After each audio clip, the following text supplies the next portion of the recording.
क्योंकि ये मुद्दा घर वापसी का है, जहाँ से हम लोग अपने आंदोलन का श्रीगणेश करने वाले हैं। वास्तव में ही फिफ्थ शेड्यूल की मांग को लेकर एक बहुत बड़ा आंदोलन खड़ा किया जाए। सरकार से कैसे बात करनी है, फिफ्थ शेड्यूल की मांग जायज है। हमारे क्षेत्रीय समुदाय को उस तरीके का जो सहयोग सरकार के द्वारा मिलना चाहिए वह सहयोग मिल नहीं पा रहा है। उत्तराखंड के जितने भी लोग हैं उन्हें एक करने का अजय भट्ट जी ने, जो कि नैनीताल के सांसद हैं, उन्होंने 1 लाख बंगालियों के लिए जो उधम सिंह नगर में रहते हैं उनको ट्राइबल का दर्जा के लिए, जब वो ये मांग पाकिस्तान से आए हुए बंगाली लोगों के लिए कर सकते हैं, तो क्या ये मांग अपनी घोषणा पत्र में आने वाले 2024 के इलेक्शन में वो क्या अपने मैनिफेस्टो में नहीं रख सकते? अगर नहीं रखेंगे तो उत्तराखंड समाज उनका बहिष्कार करेगा।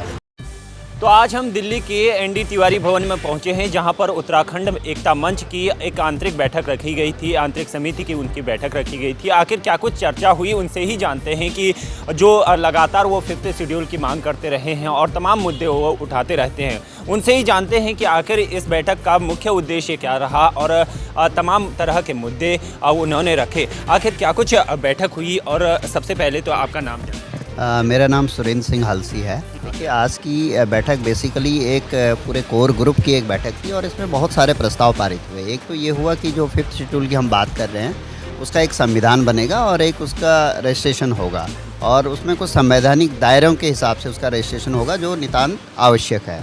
और दूसरा ये था कि आगे हमने इसका विस्तार कैसे करना है।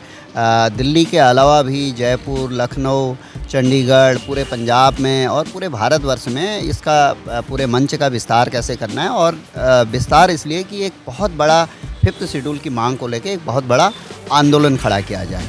तो उसके लिए आज बहुत सारी निर्णय लिए गए। उत्तराखंड में हल्द्वानी में एक बहुत बड़ी बैठक 7 तारीख को रखी गई है। इन सभी बिंदुओं पर विचार किया गया। आज 2-3 विषयों को ध्यान किया, खासतौर से पीछे का सारा जो सक्रियता रही है उसको सभी और सदस्यों को जानकारी दी है। कुछ नई कमेटियां बनी हैं आज, ताकि आगे जो आंदोलन है वो ठीक से चल सके। पुष्कर सिंह धामी ने कल ही इस बात की घोषणा की है कि भू कानून और मूल निवास को लेकर उन्होंने मुद्दे भी रखे।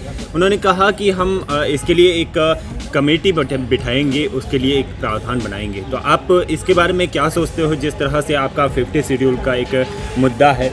देखिए, इस बात को स्पष्ट कर लीजिए कि इस टाइम हर उत्तराखंडी किसी न किसी बैनर तले किसी न किसी मुद्दे को लेकर आंदोलन कर रहा है। एक मुद्दा वो भी चल रहा है कि हमारी भाषा बचाओ, एक मुद्दा वो भी चल रहा है कि मूल निवास लाओ, एक भू कानून के लिए चल रहा है, एक रोजगार के लिए चल रहा है। ये डिफरेंट मुद्दे चल रहे हैं, लेकिन हम पहले ही ये एनालिसिस करके सबको बता चुके। देहरादून में, दिल्ली में, कम से कम चंडीगढ़ में, पंजाब में सब मीटिंग करने के बाद ये एक चीज़ क्लियर कर चुके हैं कि फिफ्थ शेड्यूल के अंदर ट्राइबल का दर्जा मिलते ही जो रोजगार का आंदोलन कर रहे हैं वो रोजगार यहाँ से पूरा हो रहा है, तो उनको यहाँ पे सपोर्ट करना पड़ेगा। जो भाषा का आंदोलन कर रहा है, अपनी भाषा के लिए दूसरा मुद्दा हमारे पास है, 8वीं अनुसूची में हमारी भाषा को डालो। ये इसी बैनर तले हो सकता है, क्योंकि हमने रामला मैदान में हम सब ने मिल के एक बहुत बड़ा आंदोलन किया था। इसी के अंदर अगर वो मूल निवास, अब आपने पूछा है कि भाई धामी जी ने कमेटी गठित करी है मूल निवास के ऊपर। वो जो मूल निवास है वो पहले से ही हमारे पास था, वो हमसे छीन लिया था, उसकी जगह स्थायी मूल निवास दे दिया था। अब स्थायी मूल निवास के पीछे क्या साजिश है उनकी, क्यों दिया, कितने लोगों को इसके माध्यम से नौकरी दी, कितने लोगों का सब भला हुआ, क्यों उत्तराखंडी उसके बाद भी वहाँ से माइग्रेट कर रहा है, ये सरकार तो धामी सरकार को इसके ऊपर आंसर देना पड़ेगा। पर इसका एक ही समाधान है कि अगर उत्तराखंड में फिफ्थ शेड्यूल लागू होता है तो मूल निवास सर्टिफिकेट फिफ्थ शेड्यूल से ही जारी होगा, जो कि भारत सरकार करती है, राज्य सरकार नहीं, भारत सरकार लागू करेगी फिर इस मूल निवास के सर्टिफिकेट को। रोजगार का माध्यम इसी से, भाषा का माध्यम इसी से, परिसीमन का मुद्दा इसी से रिजॉल्व हो रहा है, क्योंकि लोग अपना सर्टिफिकेट बनाने के लिए बाहर जाएंगे।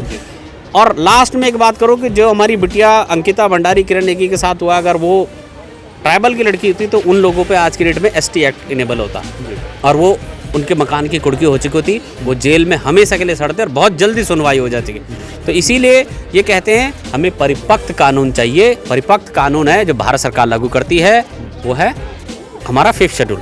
और अगर उस देवभूमि के लोगों के साथ अगर अत्याचार हो रहा है तो भारत सरकार को ये देखना पड़ेगा कि उनको वापस कैसे बसाया जाए।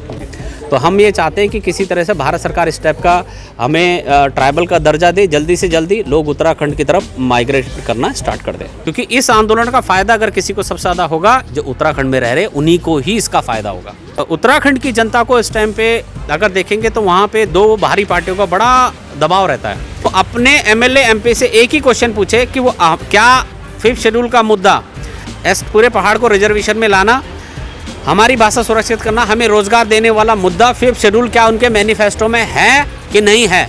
अगर नहीं है तो उत्तराखंड की जनता उनसे एक ही क्वेश्चन पूछे कि हमारा मुद्दा इसमें क्यों नहीं है। चुनाव में उतरेंगे? बिल्कुल नहीं। उसका रीज़न है कि उत्तराखंड एकता मंच हमेशा गैर राजनीतिक है, लेकिन हमने ये बात भी कही है कि जो हमारे मुद्दों को विधानसभा, संसद या कहीं भी लेके जाता है, हम उनको बाय डिफॉल्ट समर्थन करते हैं। तो उत्तराखंड एकता मंच कभी भी पार्टी का रूप कन्वर्ट नहीं लेगा।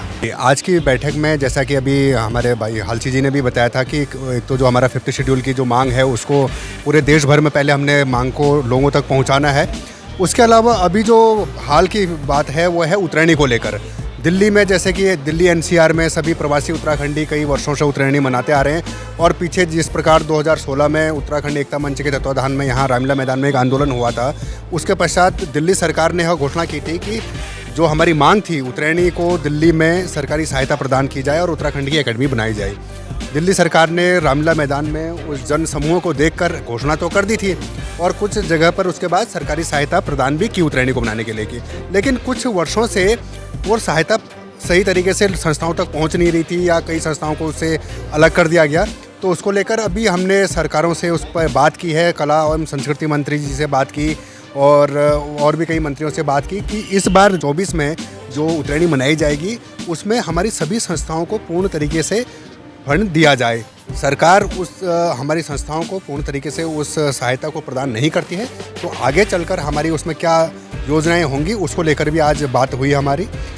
देखिए, उत्तरायणी हमारा क्षेत्रीय पर्व है और इसके लिए जैसे अभी तक राज्य सरकारें हमारे को सहयोग देती रही हैं, लेकिन कहीं ना कहीं ऐसा भी है कि हमारे समुदाय को, हमारे क्षेत्रीय समुदाय को उस तरीके का जो सहयोग सरकार के द्वारा मिलना चाहिए वह सहयोग मिल नहीं पा रहा है। लेकिन हम राज्य सरकार से भी ये मांग कर रहे हैं कि वे हमारे को इसमें सहयोग करें, हर प्रकार से हमारे जितने भी संस्थाएं हैं उनका सहयोग करें ताकि ज़्यादा से ज़्यादा हमारा जो ये उत्सव है वो हर्षोल्लास और बेहतर तरीके से और खुशहाली से मनाया जा सके। उत्तराखंड एकता मंच मांग कर रहा है 5th शेड्यूल को लेकर के, तो 5th शेड्यूल क्यों ज़रूरी है ये जन जन तक पहुँचे, इसको लेकर के एक विशेष बैठक रही। साथ ही उत्तरायणी पर्व आने वाला है, तो उत्तरायणी पर्व को लेकर के भी हमारे बीच में चर्चा हुई कि किस प्रकार हमें उत्साह के साथ मनाना। मेरा नाम गजेंद्र चौहान है। ये 5th शेड्यूल की मांग कर रहे हैं हम, ये बिल्कुल जायज़ मांग है। आज जब से उत्तराखंड हमारा बना है तब से आज तक कम से कम 10,000 गांव खाली हो चुके हैं और कम से कम 5,000 गांव खाली होने के कगार पे हैं। अगर उत्तराखंड में इन बंद घरों के ताले खुलवाने हैं तो हमें 5th शेड्यूल लाना ही पड़ेगा। आज हम उत्तराखंड एकता मंच के लिए सारे यहाँ पे इकट्ठे हुए हैं। हम शेड्यूल 5 पे चर्चा करने के लिए इकट्ठे हुए हैं। अपने उत्तराखंड के जितने भी लोग हैं उन्हें एक करने का मेन है कि एकता मंच के थ्रू कि सब लोग जितने ज़्यादा हो सके उतनी मात्रा में जुड़ें और इकट्ठे ही मतलब करें आगाज को आगे बढ़ाएंगे। कि हम लोग एकजुट तभी होंगे जब हम अपने जाति से, अपने क्षेत्रवाद से हटके बात करें, अपने उत्तराखंड के उत्थान के लिए बात करें। उत्तराखंड एकता मंच द्वारा यहाँ पर एक बैठक रखी गई थी जो कि उन्होंने अपने 5th शेड्यूल की मांगों को लेकर और आगामी उत्तरायणी को लेकर उन्होंने तमाम तरह के मुद्दे रखे और तमाम तरह के मुद्दों पर यहाँ पर चर्चा हुई। जिस तरह के बयान उन्होंने दिए, उन्होंने कहा कि आगामी 2024 के लोकसभा चुनाव में इसका असर जरूर देखने को मिलेगा और 5th शेड्यूल जल्द राज्य में लागू हो और भी तमाम तरह के प्रश्न चिन्ह उन्होंने उत्तराखंड सरकार पर और भारत सरकार पर उठाए। अब देखना ये होगा कि आने वाले समय में कितना विकास उत्तराखंड में होता है, क्या उत्तराखंड सरकार इन मुद्दों को उठाती है या फिर इसी तरह से इनका आंदोलन वो लगातार बढ़ती रहेंगी।